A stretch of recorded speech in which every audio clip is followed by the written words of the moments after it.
Hello and welcome to Elevate, the awareness shift, waking the quantum self.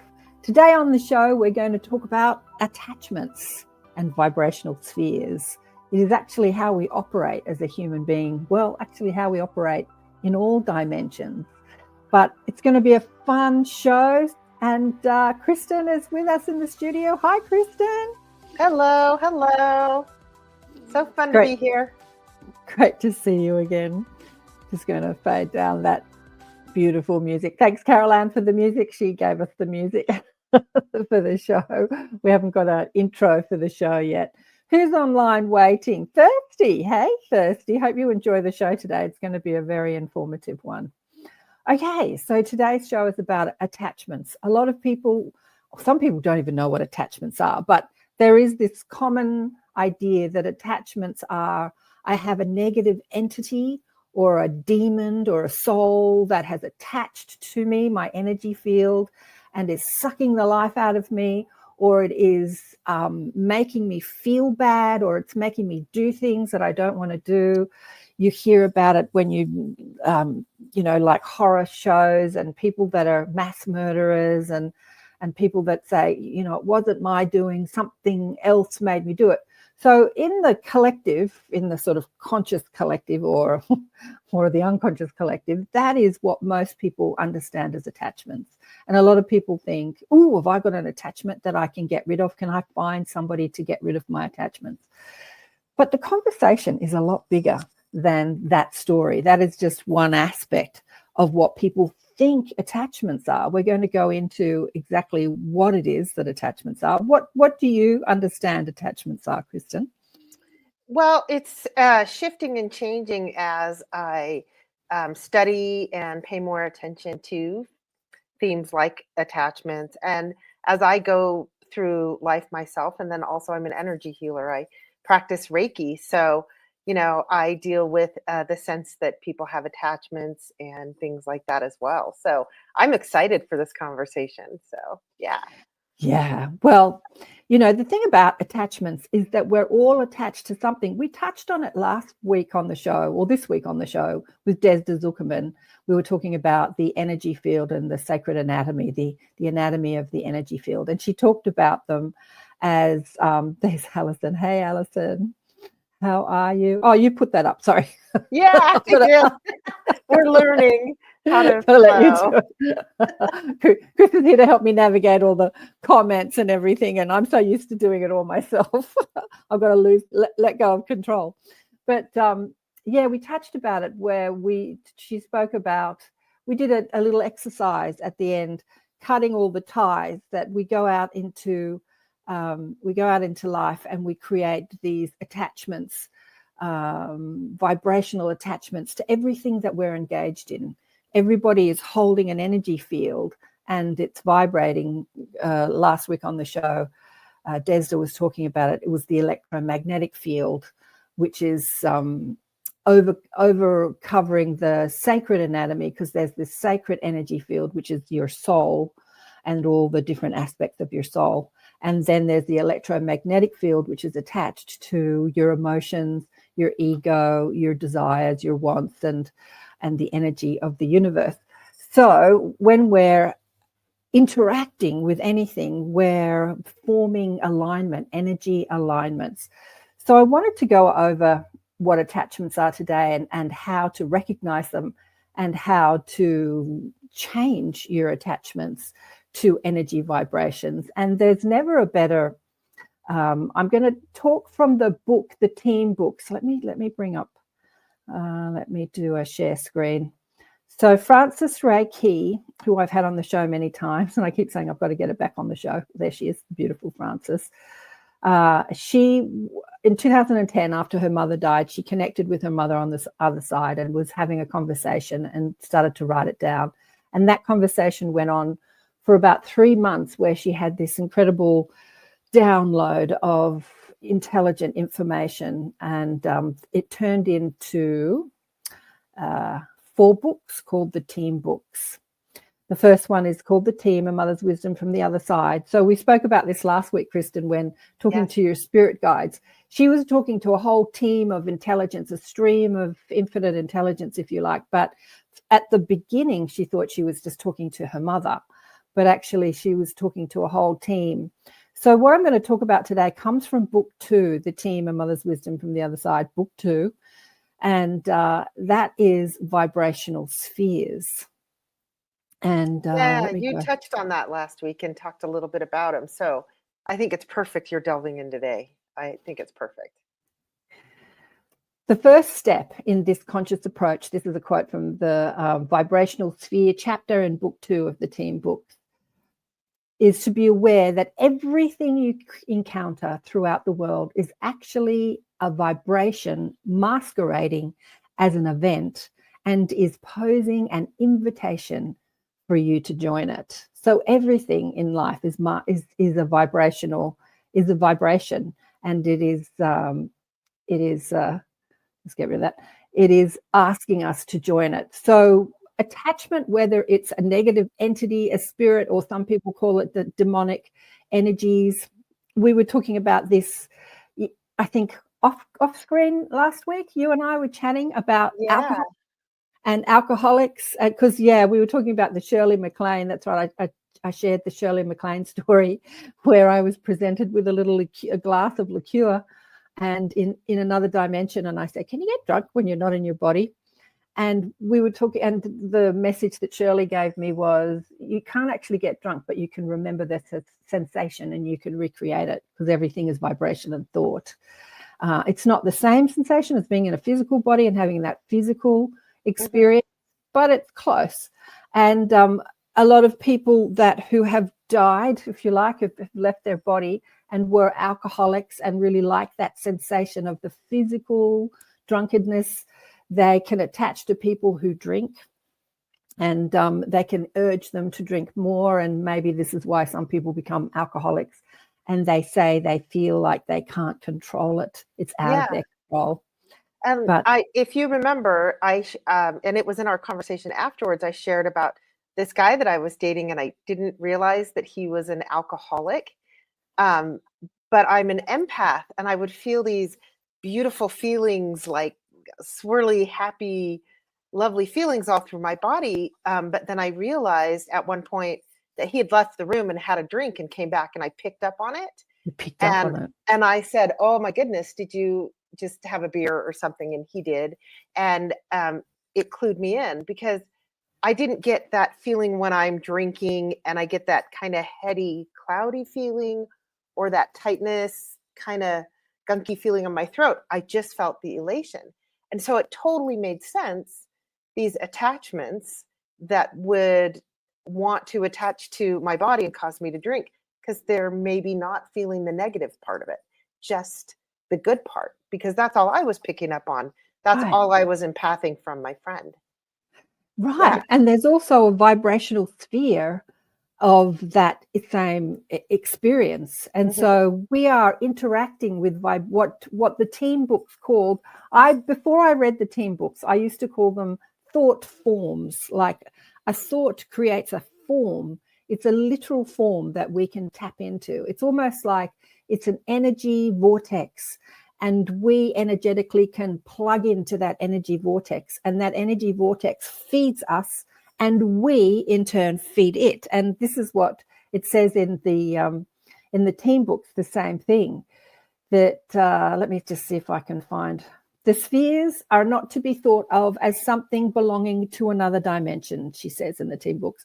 They are with you now, granted. They are not visible to the human eye any more than radio waves or microwaves or computer waves, internet waves, but they exist within your vicinity nonetheless.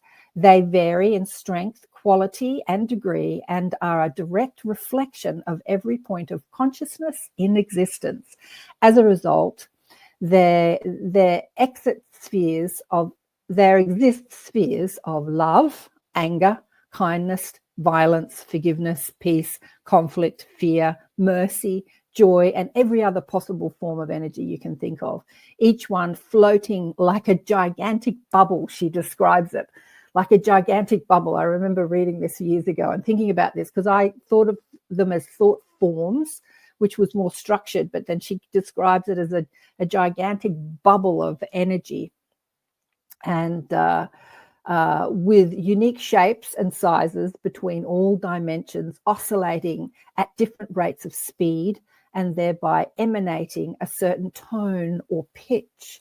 They are also constantly changing, and more and more thoughts are added to them, all removed from them through the neutralization process of healing. So yeah, good or bad. Oh, you've just been good or bad. I'm right there.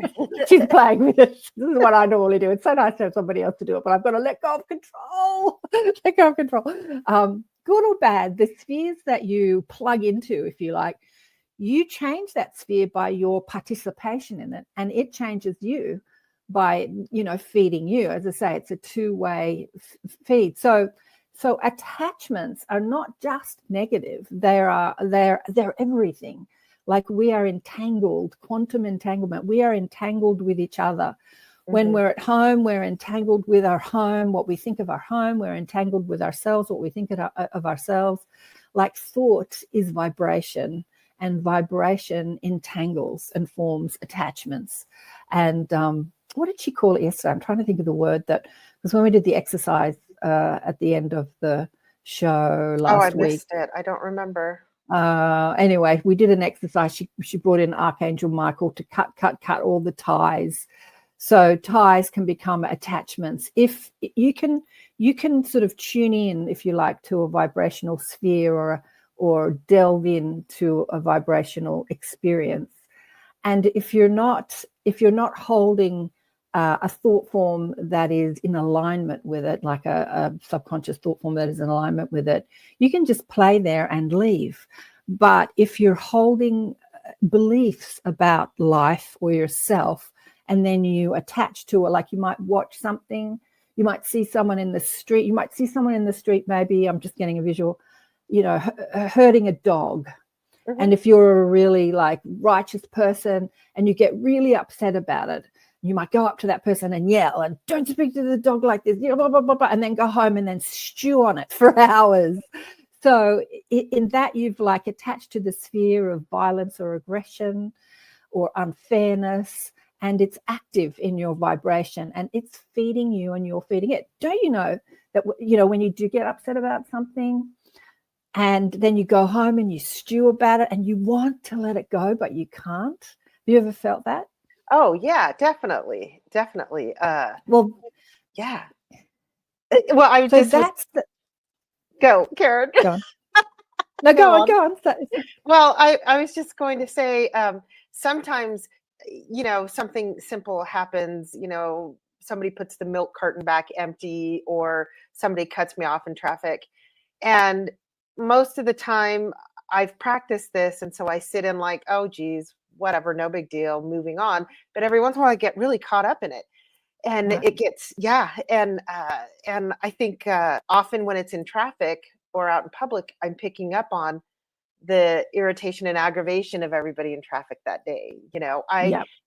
During the COVID year, and I remember sharing this with our team that, like, here in Utah, people were like emptying the grocery store shelves. It was panic mode here.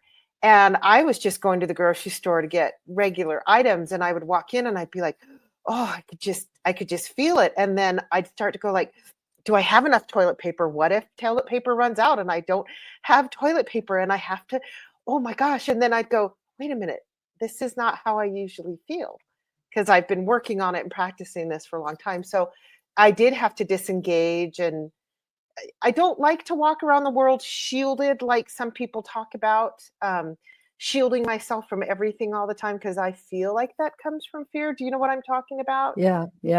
I'd rather when we get stuck on something like that. Yeah. And Vladdy says here, whenever there is a conflict, because a lot of us are like, we don't like unfairness or any sort of violence. There is a conflict. That's when I struggle to sleep or let go of it until it's resolved. If we look at life as not personal, we make it personal because we're holding beliefs that we believe is who we are. And in truth, we are love, right? I mean, it says at the end of this chapter, it goes into the ultimate sphere, the biggest sphere and the overarching sphere and the most dominant sphere is the sphere of unconditional love, which is the sphere of source. So we're sort of swimming in that sphere of pure positive energy, but inside love, there are all these tiny little bubbles of experiences that we can tap into, and we align through our thoughts. So it's the same with negative attachments. If people feel like they've got a negative entity attaching to them. I once heard about this years ago when I was a young energy healer, and I didn't understand it. And I remember asking my guides, like, what's that all about, this negative attachment? Presented to me as the theory of some negative entity or spirit's going to attach to you and suck the energy out of you. And I was with a friend of mine who's since left the planet, who was born thalidomide affected, and she was sick all the time. And I just had an aha before. And I remember dropping her home. We were out at the beach. We were young. I'm a young, healthy person, and I'm absolutely exhausted. And I didn't know why. And I said to her, do you mind if I drop you home? I've just got to go home and sleep. And she said, fine. And I remember when she got out of the car, as I dropped her home, I said, God, now I know what you feel like, because she was exhausted all the time. She had a hole in her heart, and the red blood, the oxygenated blood and the unoxygenated blood would mix. And so when she got exhausted, she often looked blue. And she was exhausted a lot of the time. So I'm a young, healthy girl that didn't really understand exhaustion. And at that moment, I said to her, now I understand how you feel. I feel absolutely exhausted. And I felt sort of empathy for her, having experienced that exhaustion for no particular reason. And then I went home and slept, had a bit of a chat to the mob. I don't even know if I knew I was talking to my guides, but what was that all about? I asked. They said, you wanted to know what an attachment felt like. Now you know. And I'm like, whoa. I didn't actually ask them what attached to me. Like, was it a negative entity, an evil spirit, a demonic spirit, or whatever? I was just given that information. You wanted to know what an attachment felt like? Now you know. But as I'm sitting here, Kristin, I'm having this aha moment. I was probably attaching to Nikki and her sickness and that whole exhaustion bubble vibrational sphere, Right. and taking that on, much like you were feeling the drunkenness of your friend, even though you hadn't been drinking, right? Like, this is what we can do. And rather than it's like, the good angel and the bad angel sitting on my shoulder, or an actual thing that is attached, it is more like I've attached myself to that sphere. Right. Exactly. Yeah, it's such an eye-opener reading those passages. Yeah. Because it makes sense, well, to me. Yeah. Yeah. Yeah. And at no moment are we victims of any sphere, for we are totally in control of what we choose to attach to, or choose to engage in, or entangle in, or be a part of. Like, we can pull ourselves out, just like we spoke about this at length in the Inner Sanctum over the last few years. And I always see it like, if you're plugging a socket into an electricity, and then the electricity is feeding that wire, you can literally unplug it. Like, you can vibrationally unplug from anything. And what we do is, like, we might be swimming in a bubble of bliss, and then we unplug from bliss and plug into, like, disgust or rage or anger or unfairness or whatever. We're literally plugging into these different spheres. And Frances said, when she came into the Inner Sanctum, and we were speaking about this, and it says it in the books, that as we engage in these vibrational spheres, they grow because of our participation, and they change. So the more we're plugged into unfairness and anger and sorrow and what did you say, conflict, if you're plugged into the energy sphere of conflict, like here in Australia, it's a big issue. I'm going to get a girlfriend on the show who's in the Jewish community, but there have been mass marches for Palestine for peace because of the war going on in Gaza and Israel. And someone in the Inner Sanctum said to me, wow, look at this that's going on in Australia. This is so cool. And I said, it's actually not cool. You think that all these hundreds of thousands of people are out there marching for peace, but the greater majority of them are not in that bubble of peace. They're in a bubble of anger, and they're marching for revenge. Like, let's kill Netanyahu. Let's hate all the Jews. And, they're in anger. But it's so easy to get caught up when it's collective like that. If you go to a march and everyone's in that, you might go thinking, I'm going to march for peace. And you just get caught up in this energy of anger and unfair, this is unfair, and hatred, and it can sweep you away. Well, you can feel like you can get swept away, but at no point are you victimized by anything, including if you feel like you have a negative attachment. You simply choose to think differently. How can I think differently about this? What is it that I want? I always say to people when teaching deliberate creation, whenever you feel the lack of something, on the other side of that is always what is wanted, and you're feeling the lack of wanted. So if you're feeling angry because of war, like, what do you want? I want peace. I want everyone to get along. I want people to stop killing each other. So what does that feel like when you have peace? What can you think about that can create peace? How can you create peace in your own life? And then you can literally unplug from the war sphere and plug into the peaceful sphere and feed the energy of peace into this collective bubble of peace. And then you're affecting the collective consciousness. You're affecting the world. Our little stand in our vibration is affecting everything. Yeah, I mean, this is another way that understanding these bubbles of spheres. Yeah, you're painting a picture for me from everything as small as like children on the playground get caught up in mob mentality, right? When somebody picks on somebody and everybody laughs, and then they all are like, are they looking at me? Should I laugh? But they get caught up in that. And then I'm thinking also on the worldwide stage, like a lot of people say, one of the positives that came out of 9/11 and the Twin Towers going down was that it unified so many people because of and it kind of put it all out through the world. What a tragedy, but it did unify so much of us. And so because we all fed into, I mean, how I'm picturing it now is that we all fed into that collective bubble of compassion for each other because we were all affected. So many of us were. Yeah. I'm going to read another excerpt from this chapter on vibrational spheres. It says, because these spheres are collectively created, they are also collectively available. Access to them is never blocked by any force outside oneself.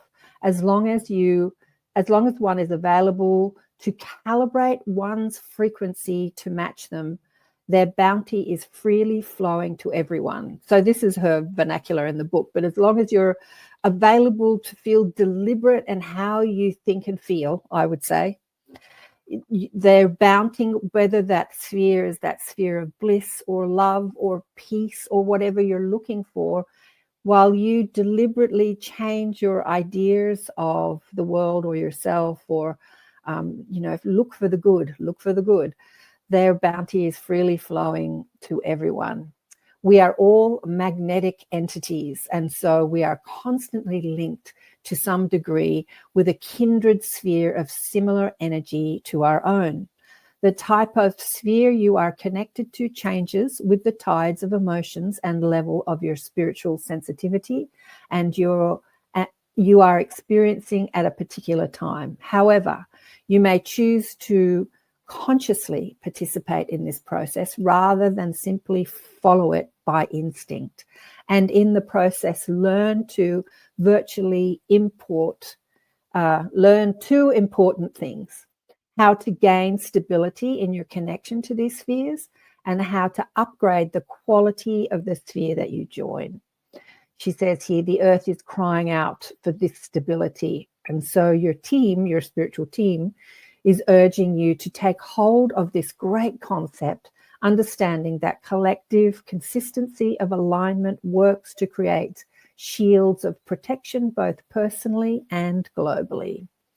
And then she goes into the first step in this conscious process to become aware that everything you encounter throughout the world is a vibration masquerading and asking you, it's posing an invitation for you to join it.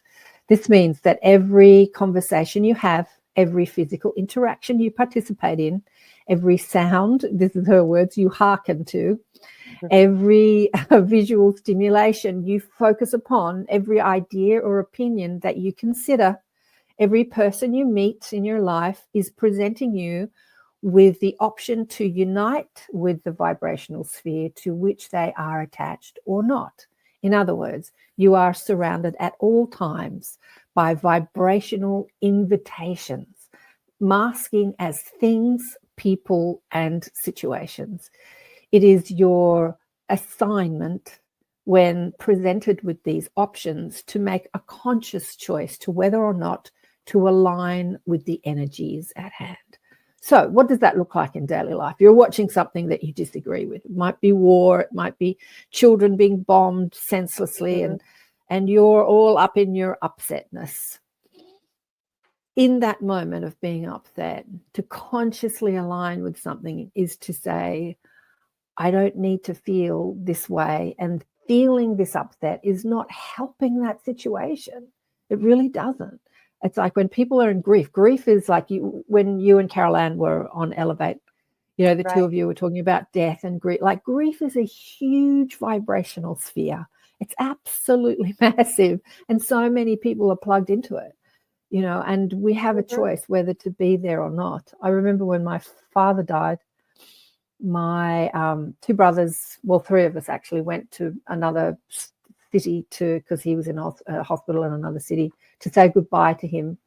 And then we came back, and I was telling my sister-in-law what a joyous occasion it was, and she couldn't understand that going to say goodbye to my father was a joyous occasion. She couldn't understand it.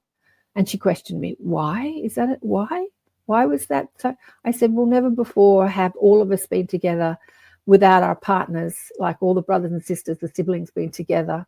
Right. And to have, because we spent the night together after we said goodbye, and we stayed up till 4:00 in the morning talking, and we had that opportunity, it's going to make me cry, we had that opportunity to interact with each other without our wives and children, and on a very personal, and it was just such a beautiful experience. To me, like Dad, I had spoke to Dad's soul years before, and he told me when he was going to die, and he was like, right on, like not the conscious, living Dad, his soul told me. So I was expecting it. So I wasn't in any sort of shock or trauma around it, because I knew he was going to leave at that time. But there was so much more. There was such a beauty to the whole experience, and I was focusing on that. So when my sister-in-law was like, how can you think that this death is a joyous experience? It's like, where are you focusing? Where are you focusing? Yeah. I have a good friend who had an experience a few years back where they were all in the room when her father-in-law was right on the edge of passing. And he wasn't somebody that she really got along with. A lot of the family, didn't get along with him. Parents had gotten divorced years ago. But she was completely separate from, all the emotion of the sadness and that grief, and watching father, in his last day, and, moments and everything. And what happened to her was she had what they now call a shared death experience, where because she wasn't caught in that, and I'm going to use the sphere of grief, she wasn't caught up in that. She had brought in the sphere of being able to see more what was going on, and she saw the room fill with golden light. She saw him reach up, and she actually got to see what he saw on the other side, what he was going to, because she wasn't caught up in that collective bubble or sphere of what everybody else in the family was so entrenched in and possibly feeding off of each other. She was completely removed from it. Yeah. So, yeah. That's so interesting. I had Elizabeth Bosson on the show this year, who is the founder of Helping Parents Heal. So she was speaking to her son at the base camp of Mount Everest when he passed. And she had that shared death experience with him too, where she felt the bliss that he was experiencing as he left his body. And she speaks about that death experience with no remorse or grief. She talks about the beauty, and she created this amazing program to help, because the death of a child seems to be, in our collective sphere of understanding, seems to be the most terrible thing that we can experience. And so she helps people experience to leave that, to unplug from that sphere of grief, and to find some beauty in it, and presents a whole lot of speakers. You know, she's Oh, let me see, it's I can bring her up. Let me see yeah, if it's I a can bring her up. beautiful gathering. While you're looking for that, it's a beautiful gathering. She does biannually. She does not biannual. She does it every other year with a fantastic team in a beautiful hotel in the deserts of Arizona. That's just this gorgeous resort, and they get to come together and deal with that very specific sphere where it is losing a child, whether small or older, and finding people that are on your same journey. And there's a lot of healing that goes on at that conference too, even though, you know, somebody coming for their first time may not be in that sphere yet. But as I think you and I discussed it, and you said when you go, there's a lot of grieving parents. So there's a lot of pain around. So so Frances and the team, the spiritual team that wrote the team book, speak about this too. So what happens if you enter, like if you're participating like a march where people are angry, or a conference where there's a lot of grieving, people are in pain emotionally, like, can you maintain your vibration, your attack, you know, can you stay in your bubble and not get swept up? Like empaths and starseeds and all sorts of people, I've got to remember to do a station ID break, you know, say that they can't because they're feeling everybody else's pain. And when Desta was on the show yesterday, a few days ago, this week, she was getting really, you know, really sort of like adamant that that empaths don't have to suffer. They don't. From We don't. everybody. We don't. And this is what Frances is saying here: to stay steadfast in your vibration and not get swept up in other people's vibration. If you don't, I mean, you can get swept up in joy and excitement. Go to a football game. I've never been a sports person, but years ago, my girlfriend took me to a football match, and they're like thousands of people all cheering and like, it was overwhelming. The energy was overwhelming. I was like amazed. I'm like, I've never experienced anything like that in my entire life. But get swept up in the excitement of it. You can do that, and that's what we do when we come together like that. So you're listening to Elevate, a new show on Elevate Consciousness, the awareness shift, waking the quantum self, on the United Public Radio Network and the UFO Paranormal Radio Network on 107.7 and 105.3 FM syndicated radio all over the place. I'm here with my good friend Kristin, Miss Mash, who is here to chat with me and help me navigate this as I do the teachings. Any questions from anyone about attachments and how to get rid of attachments from anyone in the chat? I'm going to do a bit more reading from the sphere, from the vibrational sphere chapter in the team books. Heidi had a comment. Heidi had a comment. Oh, what's she saying here? I'm not looking at it. I remember as a teenager going into my sister and brother-in-law's house. The tension in the air could be cut with a knife, right? Walking on eggshells. I could feel my anxiety ramp up instantly. Well, this is interesting. So as a conscious, deliberate creator, a person on their ascension journey, a light worker, a light weaver, a starseed, however you want to identify yourself, a healer, awake, conscious, however you want to, if you do walk into a situation like that, rather than be affected by it, you can directly influence it. It's the same with room clearing. People say, how to clear a house. I'm going to sage everything, and the original people in Australia are always clearing us with smoke. And I don't go for the smoke. I'm like, I don't choose to smoke. I don't want people shoving a fire stick in my face and asking me to breathe in smoke, whether it's sage or any other smoke. You can literally clear the energy of a house by simply creating another dominant energy that overtakes it, that overrides it, that pushes the energy out of the house. Like create joy, singing. So you can walk into the tension and you can maintain your vibrational stance, stay connected to your sphere of joy or peace or calm. Maybe if you enter the house, you might not be peaceful and calm, and so you just participate in the chaos in the house because you might be chaotic at the time too. But if you're not, you can literally change and diffuse the whole thing, like just bring it all down with your energy. I mean, we are so powerful. We are vibrational beings. We are driving this vibrational suit. So do you ever have this experience? I'll just interject that.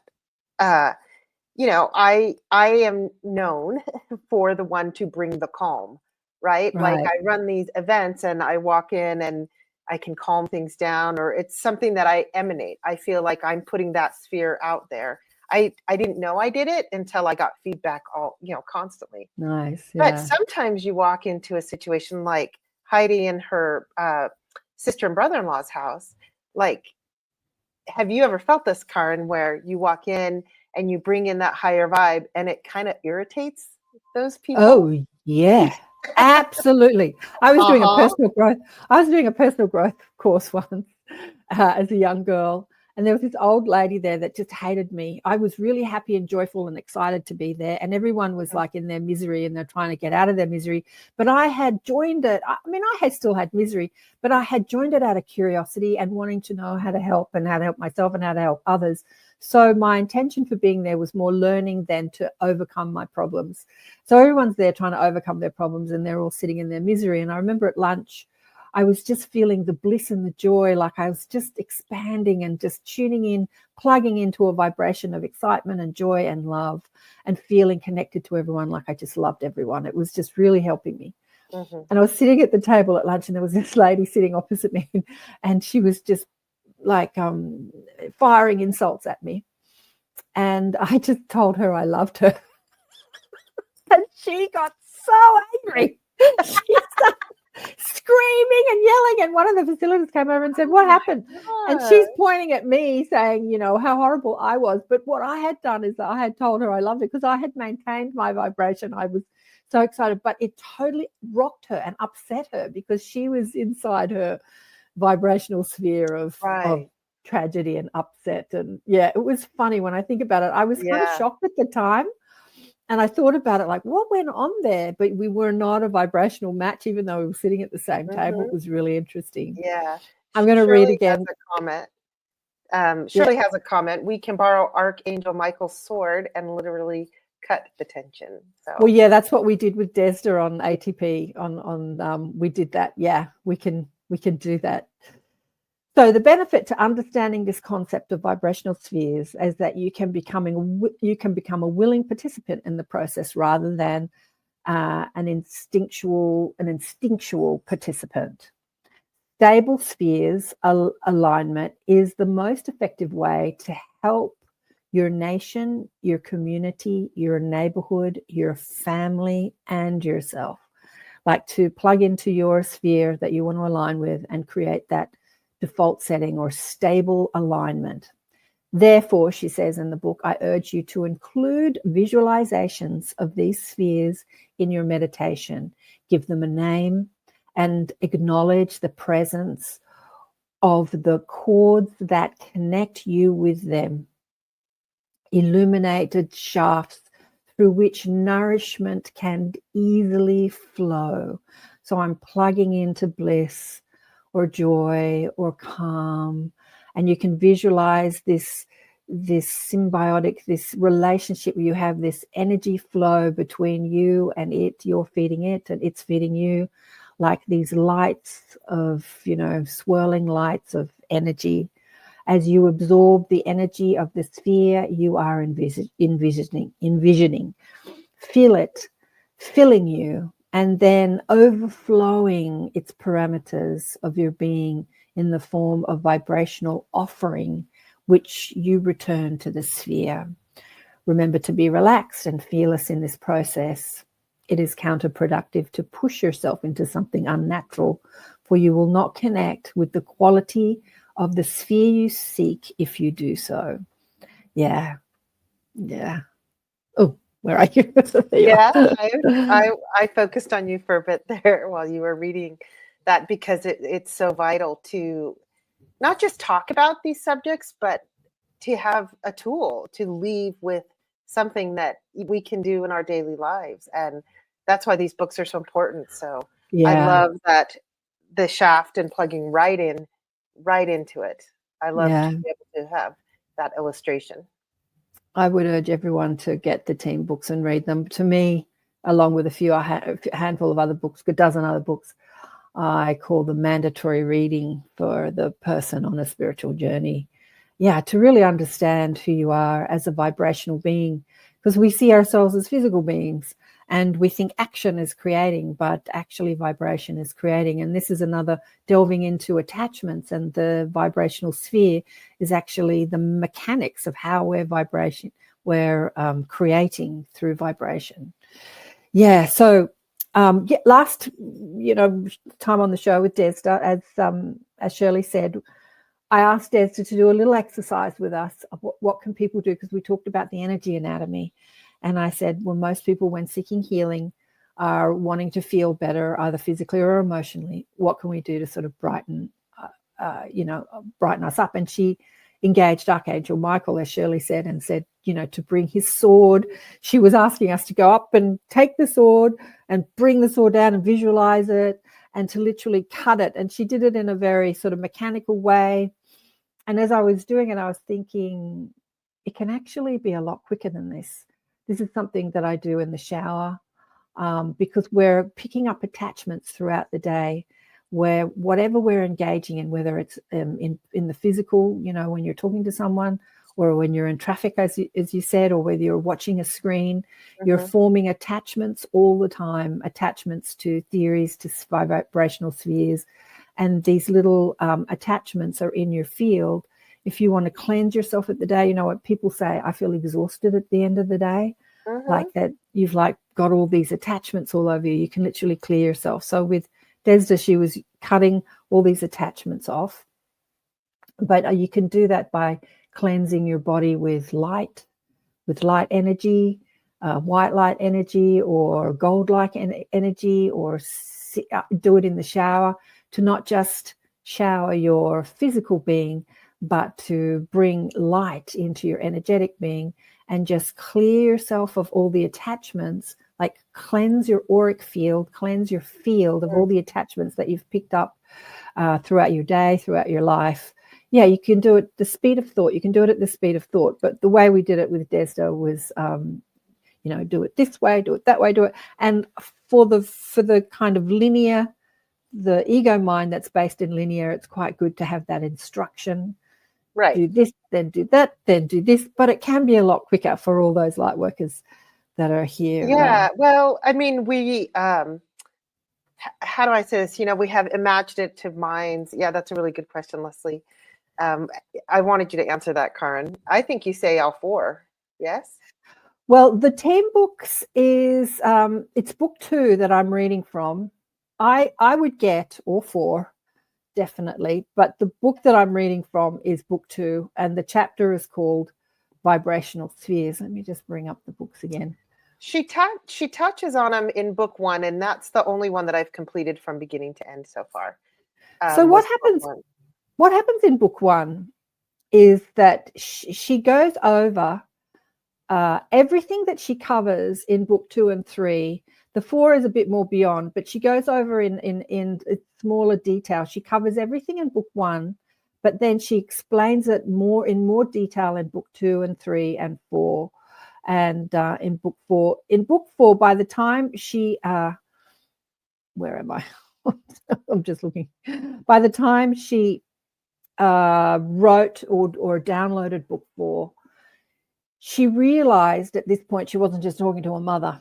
And when she realized she wasn't just talking to her mother, because, even though her mother was on the other side, and she realized that her mother had access to infinite intelligence, she still had a concept of her mother as the personality that was her mother and what her mother knew in her physical life. And so it limited her idea of what was available. But when she realized that she was talking to more than just her mother, and her mother explained it to her, you're not just talking to me, you're talking to a team, and we all become a team, like they explain it in depth in the book, how we're all part of a team. We're not even operating as one person. We're a part of a vibrational team, a spiritual team that she says is close to us. She realized that there was more that she could, there was more information to come. So that book 4, sort of, she calls it Beyond the Team books, goes beyond just talking about our spiritual team. And yeah, so but Leslie, which book all of them are great. I've read all of them, and I could read all of them again and again and again and again, because it's channeled information. It's not so much wrapped in story. There are a few stories. I think Francis's other books, she goes into more her stories. I like things wrapped in story because I always remember the story. That's why we attach to something like Archangel Michael and the sword, because it's a story. It gets us into that mode. You had a guest on a year or so ago, and they were talking about all like the archangels and how they really are more, it's a vibrational frequency. I think it was a guest you had on, or I learned it somewhere else. Yeah. But they're all really a vibrational frequency, and they're very distinct vibrational frequencies. And thinking of the spheres, I'm thinking of how we tap into them. But, they show up for us. I create, like last week you were talking about how you created, your guide said, do you want us to show up as a handsome man? And he said, sure, right? Yeah. But, so to us, it shows up as this entity, like an actual entity that has wings or always comes with a shield and a sword. But it just becomes a familiar vibrational frequency to somebody who works in those, using that as a tool. So I could be like, oh yeah, that's Archangel Raphael, and this is what we're going to do, but thinking of it in terms of the spheres makes that make a little more sense to me. Well, in truth, we're all a vibrational event, all of us. I mean, even the physical body that we're looking at, Desda used the word congealed light. We were speaking about Qigong masters who know how to use their Qi to stop bullets and, create fire and, karate chop cement blocks. They're using Qi. And she says that everything is light, and we are congealed light. In the books Channeling Eric talks about Eric, who committed suicide when he was about 19, 20, and he's a spirit guide now on the other side, channeling Eric stuff. He talks about, I think somebody asked him, what do you miss on the other side? And he said, I miss the sensation of hitting something and it stops, because we have this sensation of solidity, right?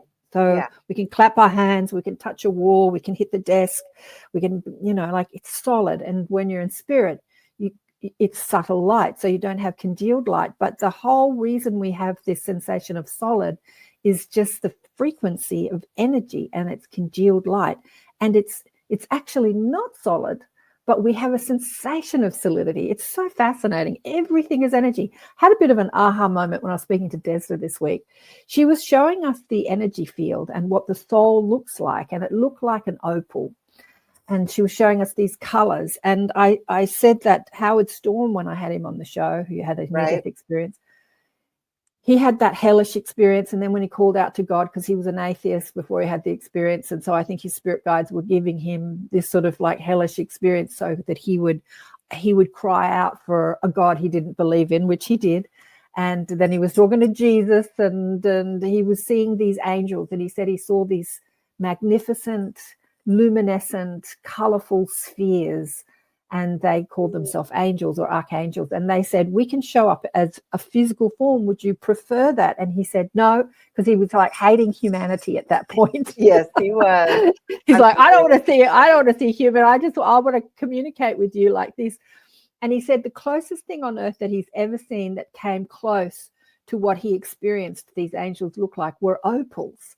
And then as Desda was showing us this opal form of who we are, and I just had this aha moment, like we as humans compartmentalize, like archangels look like opals, but maybe we don't, but we all do, right? We do. Like we all look like that, whether you identify yourself as angel, archangel, soul, spirit, human, consciousness, like whatever identity you put on it, like we all look like these vibrational spheres of swirling, multicolored, beautiful, colorful energy, sparkling like opals. We're all that magnificent, really. So I remember thinking when Howard told me that the angels look like that, I had sort of stuck in my mind, that's what an angel looks like. But then this week on the show, I'm like, that's what we all look like. Yeah. But But collectively, we've chosen to, exist on this planet and look at each other in these forms, in these bodies, in this, yeah, yeah. I can't even put the words to it because it's hard for me to conceive, but I can when you talk about it and you give me a visual, like an opal, Like an right? opal. Yeah. Yeah. Yeah. So we can do that with our visualize. Like our minds are powerful. We are not victim to attachments. Who was the guy that I did? Oh my God, I've gone blank. The higher self conference with, I've gone blank on his name. Anyway, he put out a thing on TikTok talking about attachments, and it went viral. And he said all these people wanted to know how to remove their attachments. And I said, really? So many people are into that. But yeah, there is this paradigm of thought or a sphere of thought that attachments are a bad thing, and it's some demonic force or some negative force that attaches to you, and you're a victim to it and you have no power over it. And if you take away anything from today, attachments are everything you focus on, everything you think about, everything you're engaged in, you're attached to it. And according to your vibrational alignment, like where you're vibrating, how you know where you're vibrating, is that we have, much like smell gives us, the olfactory gives us a sensation of smell, and eyes give light, the sensation of vision, and hearing. We have an emotional guidance system in our physical body that shows us, like what we're feeling shows us the vibration we're engaging in. So how we feel, it's our emotional guidance system or our emotional apparatus, much like our emotional sense. So I saw an opal like orb when my husband left his body. Really? Oh, beautiful, Alison. Wow. That's beautiful. Yeah. Yeah. Yeah. So has anyone got any questions about this? So yeah, we're not victims to attachments. We just simply need to, what am I thinking about? What am I believing? What am I buying into? What am I attached to? If you get upset at the unfairness, like I talked about, maybe you see someone treating a dog badly and you might get all upset about it. So yeah, someone treated a dog badly. That's not great. But what are you attached to in yourself? Like unfairness, where else do you feel brutalized, victimized? Where else do you feel like life is unfair? Where else do you feel victimized? It all points to what you're holding in your subconscious energetic field, your electromagnetic field, the subconscious programming, and you can change that. Desda said on the show this week that the outer body, the soul anatomy, that opal energy that she was showing us, that is stable. That doesn't change. What changes the chakras, breaks them down or expands them, is the electromagnetic field, which is attached to ego and thinking. And that is creating. It was a really interesting show this week, and it was so poignant that we were talking about attachments. Does anyone feel like they have an attachment, but maybe after this conversation they don't? We've got 7 minutes to go. And it begs the question, because there are or are there not disembodied entities that don't choose to go to the light, and they attach, like we were talking earlier in the conversation about, somebody who's been an alcoholic or an addict in this life may not go to the light and likes to hang around, the bars and attach themselves to that feeling. Right. So, are we completely discounting that, or are they different things? Speak to that. Yeah, well, I'm going to read, just before we go, I'm going to read something else at the end of this chapter in the book. Okay. But and then I know a lot of people that go to AA, and I've had arguments with people about this. Once you identify as an alcoholic, always an alcoholic, so you can never, ever, ever, ever touch alcohol ever again, because you are a victim to it. And I've always said, you're not a victim to it. And people have said, no, I have an addictive personality. I am an addict. I am an addict. I cannot touch it, because once I touch it, then I can't control myself. This is a conversation I've had with so many people. I am an addict. I am addicted to it. There is a sphere of addiction. Like, are you plugged into addiction? Is that how you want to identify yourself with? Because we get to choose. Like, we make the rules for this life. There is no overlord saying this is the rules. Seth said in the Seth books, there are only 2 rules to life. 1, you create your own reality, and 2, there are no limits. Yeah. So if you believe that you are an addictive personality, or addicted person, then that's what you're going to create. And there is no limit to that vibrational sphere. I mean, how much you plug into that or how much you want to create that. No limits to what you can create that you want and celebrate, and no limits to what you can create that you don't want and don't celebrate. But we are at choice of all of this. I'm just going to read this before we go. Okay, there are a couple good questions that have shown up though in this last minute. Do you think that energy attachments due to your prayers or study is the same as negative energy trying to attach due to you being sick or emotional to drain your energy? Question. I don't really understand it. Do you understand it? So you think it all has a vibration. I think Sparky's is saying, there's positive energy attachments as well as negative ones.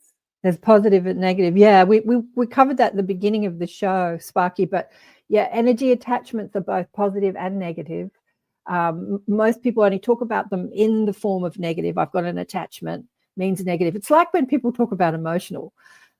People say, I remember when my ex-husband was playing poker and the boys would say, don't get emotional. And I said, well, what is emotional? Emotional can be joy and emotional can be upset or frustration. But every time people refer to emotion, like he was emotional or she was emotional, we immediately think, oh, she was crying or she was upset or she was angry. We never think that emotion covers all that spectrum. So she was emotional. Okay, so she was happy or sad? Well, she was emotional. Well, okay, the emotion covers happy and sad. But so does attachment, right? Attachment's the same. We refer to attachment as negative, but we can be attached to the sphere of joy or peace or excitement or celebration or the galactic spheres. I'm just going to read this before we go. Realize, too, that your alignment will change as you progress. Cling not to any insight you discover as something final. For there is no such thing as finality. Allow your mind to remain open, for you will always be discovering new intrinsicies within the spheres you embrace. Intricacies, get it right, Karen, within the spheres you have. These represent a deepening of perspective, not a contradiction. Breathe into your own authentic place of alignment, a place where you feel most at peace, a place where you experience harmony and the stimulation of characteristics of these spheres will begin to enrich your life in ways you cannot imagine. In addition, your team members, your spiritual team members, will be able to commune with you as never before, right? The happier you feel, the more connected you are to your guides because you're aligning with their vibration, as they literally ride upon the waves of these spheric vibrations to the doors of your soul. Remember that these spheres are organic, living, collective energy centers from where your team operates. There is no exclusivity in the matter. You in the field may join us in these spheric headquarters, the team is talking, and thereby become a clearer channel for the dimensional lights of the realms, for we are truly one. So what she's saying here is, as you tune into the vibrational spheres of joy and peace, and within that sphere there are like different alignments, different energy experiences, different characteristics, and you'll deepen, like on your spiritual journey you understand something, right? And you go, oh, I get it, and then you'll explore it more, and it becomes a deeper and deeper and deeper understanding until it becomes a knowing. And even when it's a knowing and you're living it, you still have a deeper and deeper understanding, and like you have these aha moments. So that's what they're saying. When you tune into the vibrational spheres, it's just this constant ride of deepening. And the more you deepen your heart and your knowing and your connection and your vibe, you connect more with your guides and their wisdom. And that gives you the ability, as Frances did, to download this information, whether it's personally or for the world. She spoke about, we got 1 minute left. She spoke about the energy she experienced during that 3 months where she downloaded the books. And it was like nothing she's experienced in her life before. It's like she was in this different dimensional field of existence as she was channeling the books. And it's beautiful how she speaks about it. But we've run out of time. Thanks, everyone, for joining us. Hey, Diane. And what a great topic, fascinating. Do a little plug because we got some good questions toward the end, but this is a format where you are able to send in questions beforehand as well. We would love to have a stockpile of your questions to go through. That's would be really a great thing to have. And so is it at KarenSwain.com that they do that? Go to KarenSwain.com. It's pronounced Karen, spelt like Karen. KAren Swain, KarenSwain.com. And go to the contact or connect page and send in your questions. And you can leave a question in the comment too if you're listening to this afterwards. I'd love to know, any aha moments that you got or any questions. We can always address them later. We spoke about spirit guides last Wednesday/Thursday on the show, Thursday in Australia, Wednesday in the States. And there was a lot I didn't say about it that we just didn't get around to because an hour just went like, bang, it just disappeared. And I'm like, I didn't talk about that, and I didn't talk about that, and I didn't. So we'll go over that topic, but I'd love your questions. Yeah, send in your questions. Either email me or go to the website. You can go to questions@karenswain.com. That's an email address I've set up just for this. Haven't had any questions at that yet. Or leave your questions in the comments afterwards. Let me know what you thought. And thanks, Kristin, for helping out. Yeah, you bet. Big love to you. It's always beautiful. Thank you. And we haven't come up with a topic for next time, but we just like afterwards we chat about it, like what are we going to talk about next time? But if you've got a topic you want us to discuss on your spiritual journey, like I'd like to know more about this or I'd like to know more about that, you can inspire what topics we talk about on Elevate Consciousness, the awareness shift, awakening the quantum self. Yay! Thanks, guys. You've been listening to Elevate, as I said, the Awareness Shift, and on the United Public Radio Network on the UFO Paranormal Radio Network on 107.7 and 105 FM, syndicated radio all over the place. This is a new show. This is our third show, and we've got to go. Joe Montaldo's coming up with UFO Undercover, and then Michelle Durocher with her show after this. Catch you next time. Big love. Music. I did it.